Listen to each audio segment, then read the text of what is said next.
Dance Reddappa గారు వయసులో పెద్దవారైనా కూడా అనేక సంవత్సరాలుగా డాన్స్ రెడ్డప్ప గారు మేమందరం కూడా ఈ మదనపల్లి నియోజకవర్గంలో రాజకీయ పార్టీలు వేరైనా ఇక్కడ ప్రజా సమస్యల పరిష్కారం కోసం ప్రజలకు ఏ కష్టం వచ్చినా కూడా అందరం కూడా కలిసిమెలిసి ప్రజలకు అండగా ఉండి ముందుకు పోతా ఉన్నాం.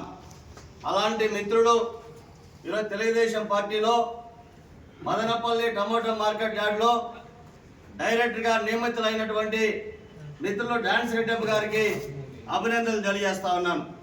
డాన్స్ రెడ్డప్ప గారు వారి తండ్రి గారు కూడా అమాలి పని చేస్తూ మదనపల్లిలో బజారీ అమాలి వర్కర్స్ యూనియన్ నాయకులుగా అమాలి పని చేస్తూ నాయకులుగా కూడా ఆయన వయసు అయిపోయిన తర్వాత కూడా అమాలి వర్కర్ యూనియన్గా సేవలు చేశారు. తండ్రి బాటలోనే తనయుడు కూడా ఈరోజు ప్రజా సమస్యల కోసం పనిచేస్తూ ఉన్నాడు.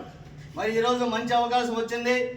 ఈ అవకాశాన్ని మదనపల్లి టమాటా మార్కెట్ యార్డ్లో దళారీల నుండి రైతాంగాన్ని కాపాడాలని, అదేవిధంగా టమాటా మార్కెట్ యార్డ్ని నమ్ముకొని అనేక సంవత్సరాలు అక్కడ పనిచేస్తున్నటువంటి హమాలీలకు కానీ, చిరుద్యోగులకు కానీ, కార్మికులకు కానీ అన్నదండలుగా ఉండాలని చెప్పి రైతాంగ సమస్యల పరిష్కారం కోసం, కార్మిక సమస్య పరిష్కారం కోసం కృషి చేయాలని తెలియజేస్తూ మరొకసారి రెడ్డప్ప గారికి అభినందనలు, కృతజ్ఞతలు తెలియజేస్తా ఉన్నాను.